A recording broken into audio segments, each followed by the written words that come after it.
कृपया ध्यान दें। आज आप सभी श्रोताओं से फिर पुनः निवेदन है कि पहली बार अगर देख रहे हैं हमारे विश्व जागृति बुद्ध मिशन को चैनल को, तो उसको सब्सक्राइब करें, कमेंट करके बताते रहें। मैंने ये बहुत प्राचीन घटना आपके सामने प्रस्तुत कर रहा हूँ। तो कल मैंने आपको बताया था कि शंकर भगवान को किन किन नामों से पुकारा जाता है हमारे इस भारत देश में। तो आज उनकी हम शादी के संबंध में आगे की रचना प्रस्तुत कर रहा हूं।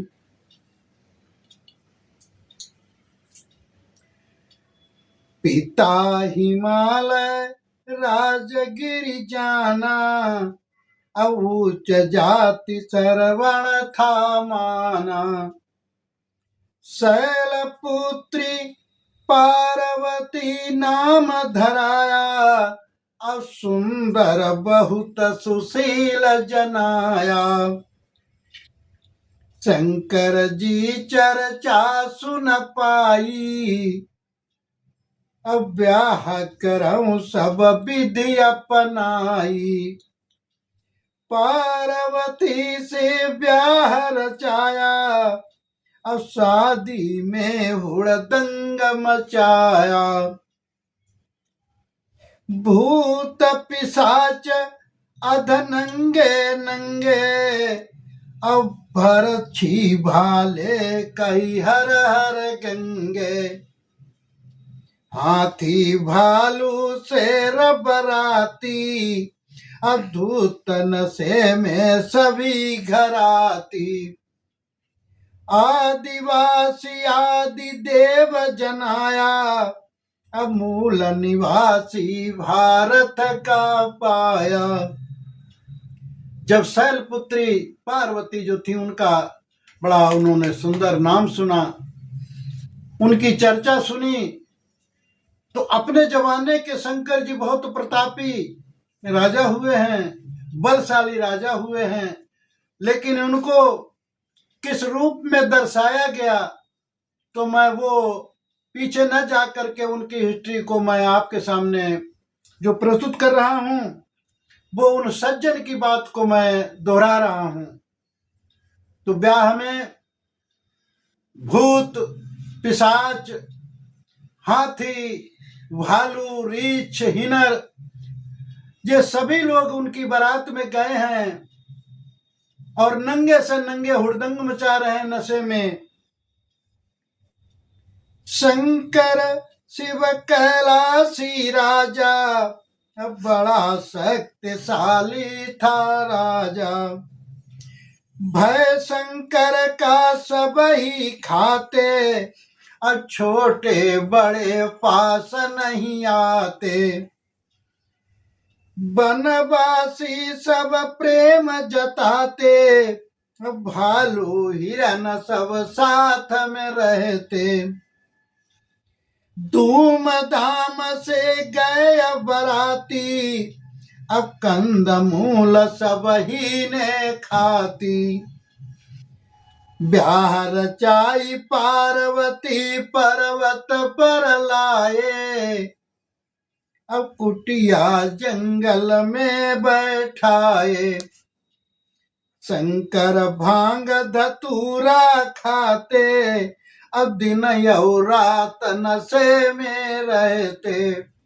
शादी में जो भी लोग गए तो उनसे और भी मानव प्राणी जैसे लोग उनसे बहुत भय खाते थे, लेकिन बनके में जो रहने वाले पशु पक्षी थे वो उनके बहुत पास पास रहते थे, इधर उधर मंडराते रहते थे। शंकर जी को बताया गया है कि वो बहुत नशे में रहते थे, भांग धतूरा खाते थे, तो हर समय वो नशे में रहते थे। तो उनका जीवन नशेड़ू के रूप में दर्शाया गया था। अब खूब करी कवियों ने रचना, अब बेसिर पर लिखी थी रचना। पार्वती कुटिया में रहती, अब दिन यौ रात सोच में रहती।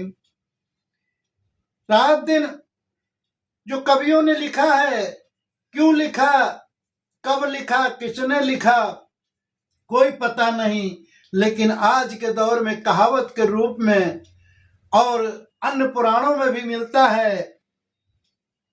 तो पार्वती अब कुटिया में अकेले रहती हैं, रात दिन सोचती हैं कि कैसे अकेले जीवन यापन होगा। मैं तो महलों की बेटी थी, राजकुमारी थी, कि रोज सुबह भांग घुटवाता, अब खाई भांग निकल वो जाता। नंदी डमरू त्रिशूल हाथ में, अब जटा जूट था सर्प गले में। पार्वती मन में सोच रही हैं, कवियों की कल्पना, कवियों ने लिखा है कि उनके गले में सर्प भांग धतूरा खा करके वो बाहर निकल जाते थे। उनके साथ में नंदी, जो उनका नादिया था, वैल, डमरू और त्रिशूल लेकर के वो निकल जाते थे। मृगछाला का वस्त्र जनाया, अब कंद मूल फल आहार बताया।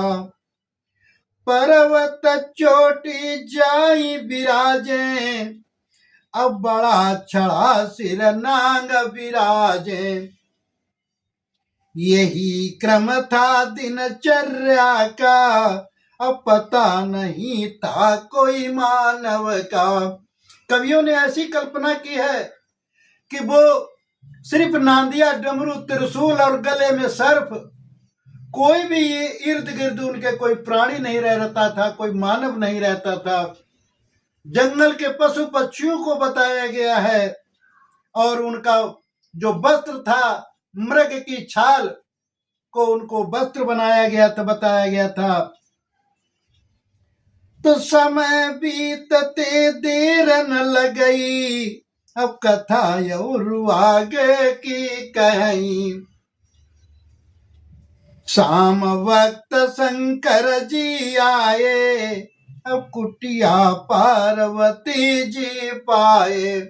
सवेरे को भांग धतूरा खा करके चले जाते थे कैलाश पर्वत पर, हिमालय की चोटी पर, और शाम को जब आते थे तो अकेले कुटिया में पार्वती को पाते थे। और फिर वही क्रम कि नशे में धुत आकर के पड़ जाते थे कि पार्वती शंकर से बोली, प्राणनाथ पति से वह बोली। भांग खाई चले तुम जाते, अब कुटिया बीच अकेले रहते। बोल चाल हम किस से करई, अब पशु पक्षी भाषा ना समझई। ऐसी कोई जतन करो ना, अब मेरे पास या पर हो ना। कहने लगी कि हे पति महाराज, आप तो नशा में खा के भांग और चले जाते हो, शाम को आते हो, मैं यहाँ अकेले रह जाती हूँ, मेरा मन नहीं लगता है। न मेरी भाषा पशु पक्षी समझते हैं, न मैं पशु पक्षियों की भाषा समझते हैं। तो कोई ऐसा यत्न करो कि आप घर पे ही रहा करो, इस कुटिया में ही रहा करो। इस तरीके की जब पार्वती ने शंकर जी से बात कही कि शंकर जी बोले समझाई, अब प्राण प्यारी तुम ठीक जनाई। सुबह हुआ भांग घुटवाई, अवंग भभूति उनसे लगवाई। जब शाम को ऐसी बात बताई तो सुबह उठे वो, उन्होंने पहले पार्वती से भांग घुटवाई, और फिर जो धोने की राख थी, भभूति जिसको कहते हैं, वो अंग में उन्होंने अपने मलवाई। और नंदी डमरू त्रिशूल ले लीना, नांग लपेट गले में लीना। कुछ बुद बुदाई मंत्र कऊ जपते, अब धूना भस्म ले फूंक मारते। जैसे ही भांग खा के वो तैयार हुए, भभूति रमाली, गले में सर्प, नंदी और डमरू को हाथ में ले लिया और फिर उन्होंने धूने की भभूत को उठा करके अपने हाथ पे रखा, कुछ बुदबुदाया, कुछ मंत्र का जाप किया उस भस्म को लेकर के कि समय न गुजरा पल नहीं बीता, अब भस्म से भस्मासुर उपजाता, हट्टा कट्टा ये कबीर बनाया, अब भस्मासुर कहे नाम बताया, हाथ जोड़ कर खड़ा सामने, अब कैसे याद किया आपने, तब शंकर जी बोले वचना, अब आज से कुटिया में ही रहना। जैसे उन्होंने भस्म से, जो हाथ में उनके भस्म थी, भस्म से कुछ मंत्र जब बुदबुदा करके उन्हें भस्म से भस्मासुर तैयार कर दिया। एक हट्टा कट्टा सा प्राणी 6 फुट का जवान जब वो तैयार हो गया, भस्मासुर का नाम रख दिया, हाथ जोड़ करके खड़ा हो गया, कहने लगा कि भगवान आपने मुझको कैसे याद किया, हमें आप अपना काम बताएं। शंकर जी कहने लगे आज से तुम्हारी ड्यूटी है कि जो हमारी पत्नी पार्वती हैं वो कुटिया में अकेले रहती हैं, आप इनके लिए जलपान की व्यवस्था करना है, कंद मूल फल लाना है और इनके इर्द गिर्द ही रहना है, इनको कोई किसी प्रकार का कष्ट नहीं होना चाहिए। पार्वती पत्नी मम मेरी, रक्षा इनकी करऊ घनेरी, भस्मासुर तब बचन उचारे, अब 2 वरदान हित होई हमारे, शंकर जी तब देते वरदाना, अब महाबली सक्त मर्दाना,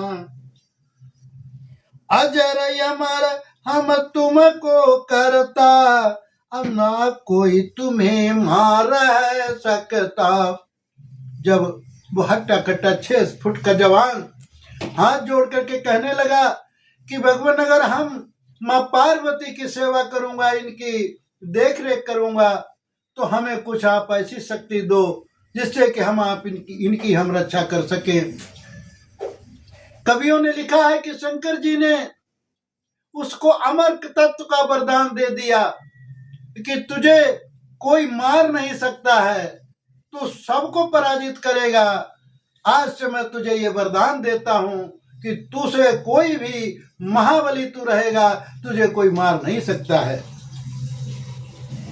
स्वयं मरो अपनी शक्ति से, अपना सिर हाथ रखो भूले से, शक्ति वरदान भस्मासुर पाया, अब सब हथियार सुसज्जित पाया।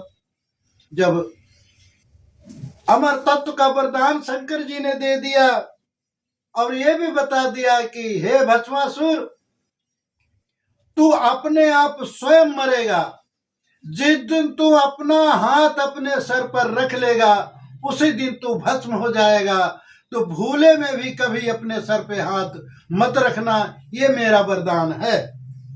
इस तरीके से भस्मासुर ने जब वरदान पा लिया, सभी हथियारों से वो सशक्त हो गया, तो अब क्या आगे होता है कि भांग खाई शंकर जी जाते, अब नंदी डमरू साथ ले जाते। जब शंकर जी ने भस्मासुर को ये वरदान दे दिया और अपने आप स्वयं भांग खा करके फिर हिमालय पर्वत पर चले जाते हैं, तो इन्हीं शब्दों के साथ में मैं अपनी रचना का विराम देता हूं और सभी को साधुवाद करता हूं, मंगल कामना करता हूं कि आगे भस्मासुर की कहानी आगे आपको कल 3रे भाग में प्रस्तुत करूंगा। तो अभी तक के लिए सभी को साधुवाद। साधु साधु साधु।